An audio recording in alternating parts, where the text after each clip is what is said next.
Roger, who has been practicing quantum entrainment for a while now, is concerned about his ego. He says, how can I keep my ego out of quantum entrainment and ultimately out of my life?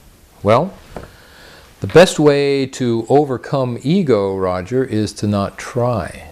Trying is actually a tool of the ego. Trying means that we need to control.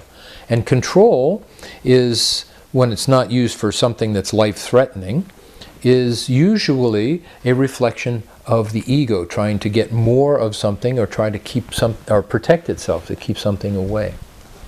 And so trying is contraindicated. When we do quantum entrainment, the only way we can do it is without trying. And that is a really neat thing. The quantum entrainment technique initially simply tricks us into not trying. The mind, it always wants to, okay, I'm going to learn this technique and then I'm going to use it to do this. And yet we know in quantum entrainment we do not do anything. We simply become aware of you feeling. You feeling is our inner essence. And you can call it from any number of names, but that inner essence is simply there, available to us 24/7. Always has been, always will be. It doesn't die, it doesn't change. And when we experience our true nature, this you feeling, ego isn't active. The reason ego needs to be there is it feels the need to be fuller. It says, I'm empty, something's wrong. If you've ever asked yourself, is there more to life than I'm living?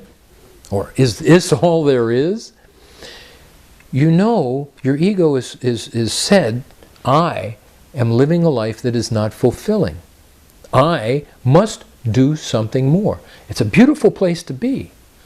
This is actually a good thing.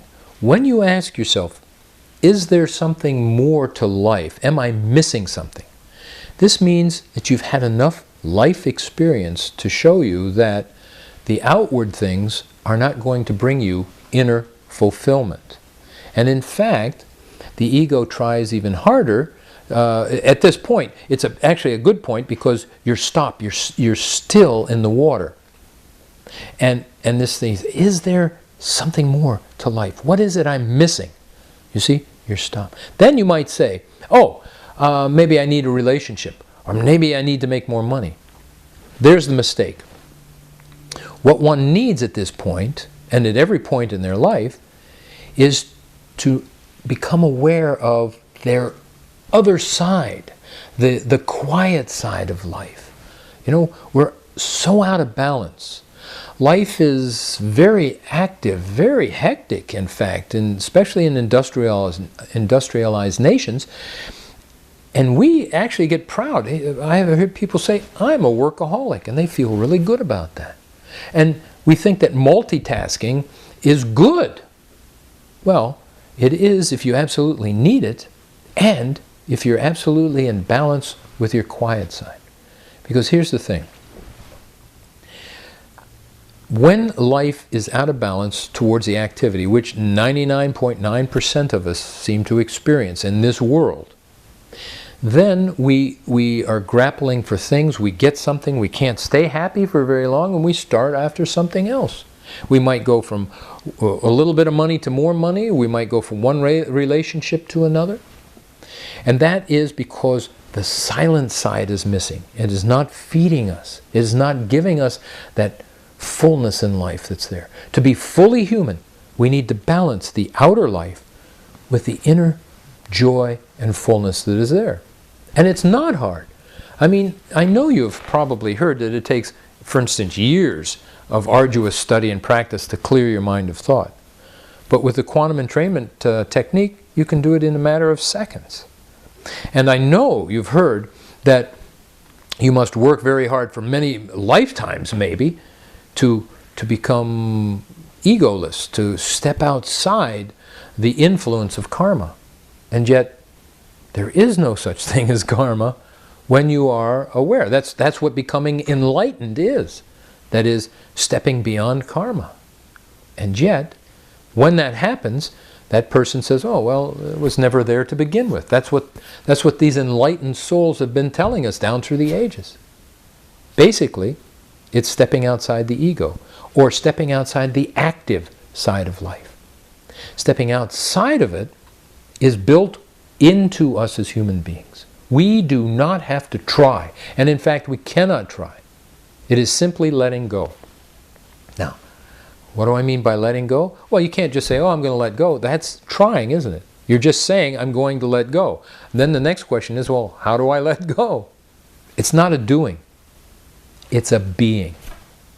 And as soon as we be what we are, we be by becoming aware of what we are. And that is as simple as shifting awareness from one object to another.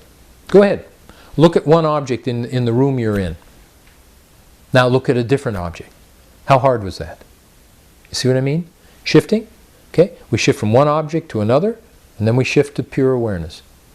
And out of pure awareness comes you feeling. And that's when ego is fulfilled. Then it does not say, what else is there to life? What more do I need? It's completely at ease. So, what Roger is asking is, how do I bring ego into my life? The answer, Roger, is by not trying.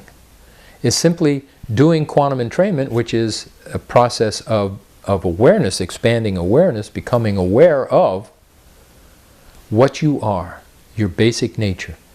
Then you experience deep joy, peace, fullness, unbounded love, stillness, and out of that stillness, now your activity becomes more dynamic, and you become a balanced human being, free of ego. And this is what we call QE awareness. Once you're aware of you feeling and you're performing action, now you are a fully functioning human being, free of this desire or this need to gather things into yourself, your little self, so that you can feel whole. Quantum entrainment immediately erases that need. It establishes us in this fullness, this beautiful experience of what we are, and then allows that to radiate outward into our activity. Thanks for your question, Roger.